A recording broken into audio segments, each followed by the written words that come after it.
پہلی رات کا دولہا جس وقت مصطفیٰ جان رحمت کے منادی کی آواز سنتا ہے، مدینے والوں رونے والوں رونے کا وقت نہیں، سونے والوں سونے کا وقت نہیں، اٹھو چلو رسول اللہ بلاتے ہیں، اللہ کی محبت میں اپنی جان کی بازی لگا دو۔ تو آپ بھول گئے مدینہ منورہ کی تاریخ؟ افسوس اس قوم کو وہ 11ویں کی بریانی اور محرم کا کھچڑا تو یاد ہے اور ربیع الاول کی کھیر تو یاد ہے، مگر وہ محبت کی داستانیں ہم فراموش کر گئے۔ اللہ کے بندو ذرا غور تو کرو، ہم نیاز نظر کے جو ہے وہ مخالف نہیں، بالکل کرتے ہیں، کیے جائیں گے، لیکن ایک بات پوچھنا چاہتے ہیں۔ دراصل ہمارا حال ایسا ہو گیا جیسے وہ لیلا کے خود ساختہ مجنوں۔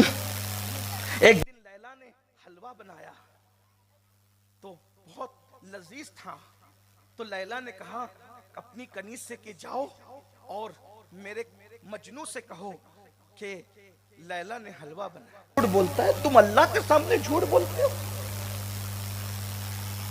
جس قوم کو خدا رسول کے سامنے جھوٹ بولنے میں شرم نہیں آتی، وہ قوم عزت کے ساتھ زمین پہ جی کیسے سکتی ہے؟ کیا چھوڑا اللہ کے لیے؟ ارے عشاق تو وہ تھے، پہلی رات کی دلہن کے ساتھ محو گفتگو ہے۔ بہت باحیا لب و لہجے کے اندر اتنا کہہ دوں کہ وہ اللہ کا بندہ جو جوانی کی پوری لذتیں اٹھانے کے لیے وظیفہ زوجیت کے اندر مصروف ہے، اس لیے کہ شادی کی پہلی رات میں محبوب مجازی سے ملاقات ہوتی ہے اور قبر کی پہلی رات میں مومن کی ملاقات محبوب حقیقی سے ہوتی ہے۔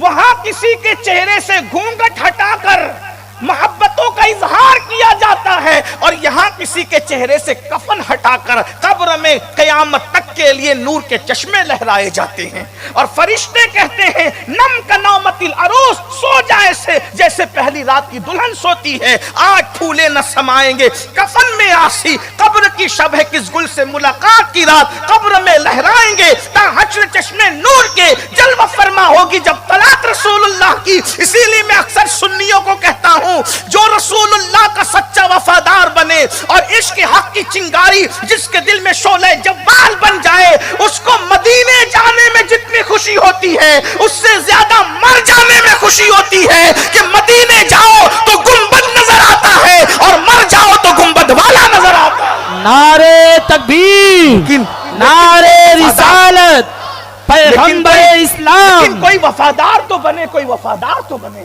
کوئی وفادار تو بنے۔ اسی لیے تو حضرت بلال جب دنیا سے جا رہے تو بیوی نے کہا واہ حزنا، ہائے غم۔ نہیں نہیں نہیں، بیوی سے کہا واہ حزنا مت کہو، بلکہ کہو واہ خوشی، واہ خوشی۔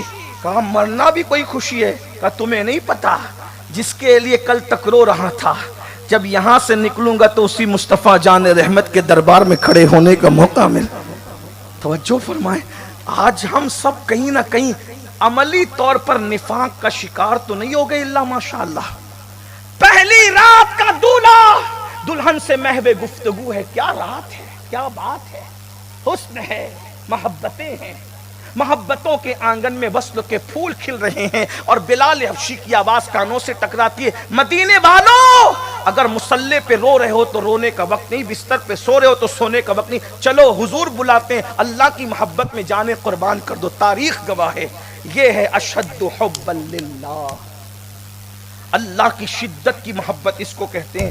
پہلی رات کے دولہے نے جب سنا فوراً بیوی سے علیحدہ ہوئے اور ہو کر کے جو ہے وہ تیاری کر کے جانے لگے تو دلہن نے پوچھا میرے سرتاج، بچپنے کی سہیلیاں چھوڑی آپ کے لیے، آپ ہمیں چھوڑ کے کہاں، ماں باپ چھوڑے آپ کے لیے، آپ ہمیں چھوڑ کے کہاں جا رہے ہیں؟ بس اتنا سننا تھا۔ فرمایا میری محبتوں کی راہ میں رکاوٹ نہ بن، ہم وہ لوگ ہیں جسے مسلمان کہتے ہیں، اگر محبت کی راہ میں کوئی دیوار بنے تو اس دیوار کو توڑ دیتے ہیں۔ کہا کس کی محبت؟ تمہاری محبت میں میں قربان، آپ کس کی محبت میں؟ تو کہا جس کے صدقے تم ملی ہو اسی مصطفیٰ جان رحمت کی محبت میں۔ اور ان کے خدا کی محبت میں ہم جا رہے ہیں، مگر وہ بھی مومنہ تھی، اشد حبا للہ کی، گویا کہ اس کی زندگی بھی عملی تفسیر تھی۔ اس نے کہا جانے والے پہلی رات کے دولہا جا جا، اب ضرور جا، میں تجھے نہیں روکتی، لیکن دو باتیں کرنا چاہتی ہوں، کہا جلدی کرو، تاخیر نہ کرو۔ نمبر ایک، ابھی تم جا رہے ہو مجھے اکیلے چھوڑ کر، اگر شہید ہو گئے نا تو میں شہید کی بیوہ کہلاؤں گی، بچ کر آ گئے تو غازی کی بیوی کہلاؤں گی، بس اتنی بات یاد رکھنا، ابھی چھوڑ کر اکیلے جا رہے ہو، اگر شہید ہو گئے تو جنت میں اکیلے مت جانا، مجھے بھی ساتھ میں لے کر کے چلنا۔ یہ اللہ کی سچی محبت تھی۔